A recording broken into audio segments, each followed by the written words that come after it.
जनक उवाच हन्तात्मज्ञस्य धीरस्य खेलतो भोगलीलया न हि संसार वाहिकैर्मूढ़ैः स समानता।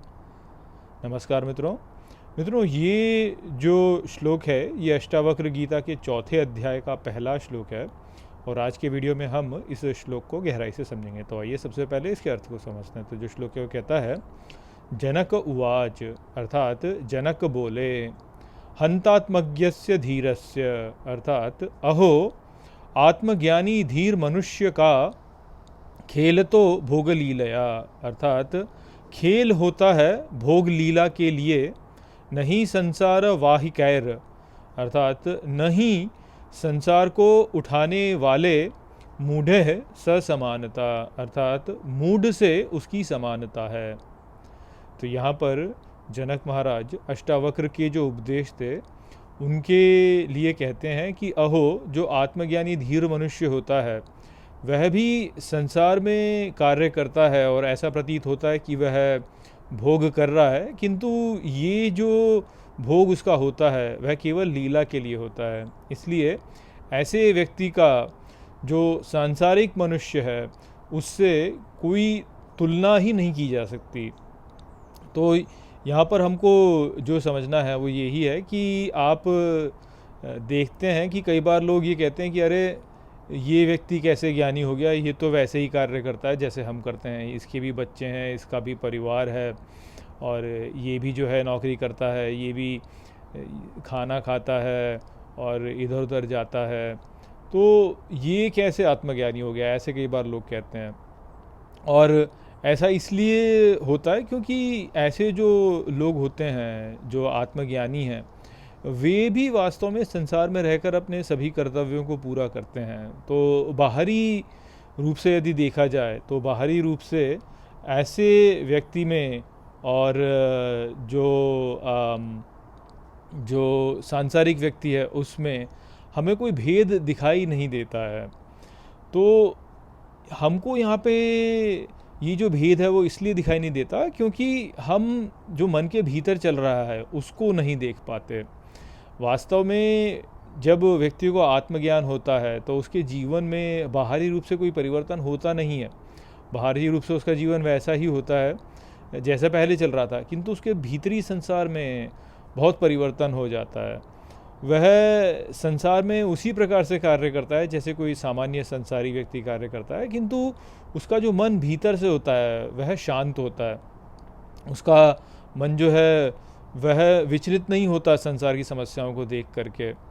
तो वो यहाँ पर बात है जो कि जनक महाराज कह रहे हैं कि जो आत्मज्ञानी व्यक्ति है, जो धीर मनुष्य है, वह इस संसार में जब भोग करता भी है तो उसे लीला के रूप में करता है।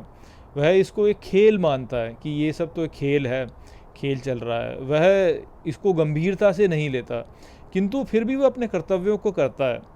परंतु यहाँ पर वह इन कर्तव्यों को अपने लिए नहीं कर रहा होता है बल्कि कल्याण के लिए कर रहा होता है, सबके कल्याण के लिए कर रहा होता है। तो बाहर से यदि देखा जाए तो ऐसा प्रतीत नहीं होता कि ऐसे व्यक्ति में कोई परिवर्तन हो गया है, किंतु भीतरी संसार में उसके बहुत परिवर्तन हो जाता है।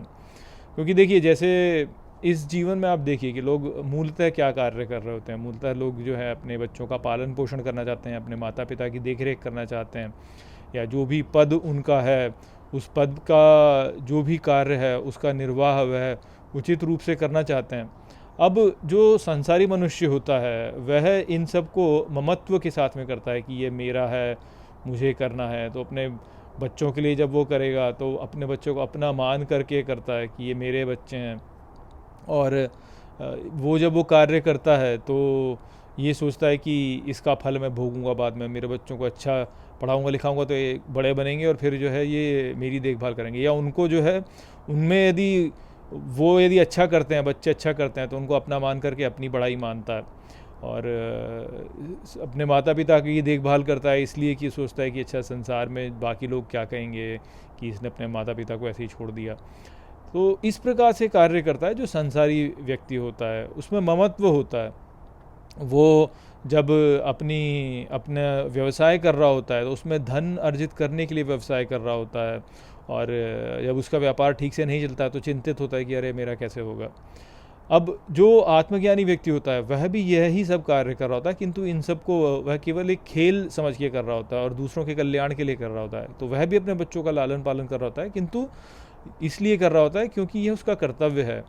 उन बच्चों को अच्छी शिक्षा देना उसका कर्तव्य है, इसलिए वो ये कर रहा होता है। इसलिए नहीं कर रहा होता है कि ये बच्चे जो हैं मेरे हैं, नहीं, वो कहता है कि ये स्थिति इस प्रकार से उत्पन्न हुई कि ये जो जीव है ये मेरी संतान बन करके उत्पन्न हुआ, तो अब मुझे इसका अच्छा लालन पालन करना है ताकि यह ईश्वर की ओर प्रगति कर सके।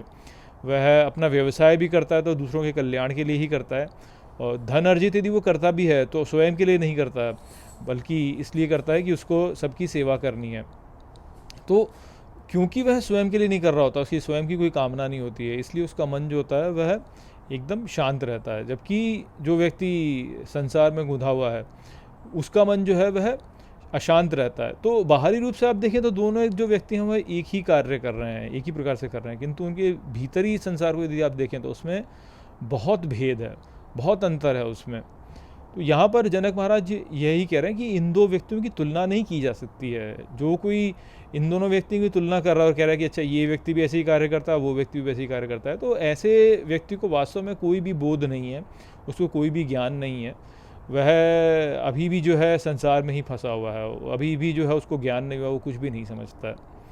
तो ये बात जो है ये हमको समझनी है कि जो आत्मज्ञानी व्यक्ति है बाहर से यदि आप देखेंगे तो वह भी आपको वैसा ही प्रतीत होगा जैसा एक संसारी व्यक्ति आपको प्रतीत होगा, परंतु वास्तव में उनमें बहुत भेद है, और इस भेद को करने की क्षमता केवल उस व्यक्ति में है जो वास्तव में आत्मज्ञानी है। वह ही इस बात को समझ सकता है कि कोई व्यक्ति किस प्रकार से कार्य कर रहा है। जो व्यक्ति मूढ़ है, जिसको अभी ज्ञान नहीं हुआ, उसको दोनों व्यक्ति एक ही प्रकार से कार्य करते हुए प्रतीत होंगे। तो इसलिए आत्मज्ञानी को ऐसे पहचान लेना बहुत कठिन है। आप ऐसे नहीं पहचान सकते हैं कि ये आत्मज्ञानी और ये नहीं है। तो वो संदेश था यहाँ पर इस श्लोक में। आशा करता हूँ कि मैंने इस श्लोक को आपको अच्छे से समझा दिया होगा। चलिए इसी के साथ इस वीडियो को यहीं पे समाप्त करते हैं। नमस्ते।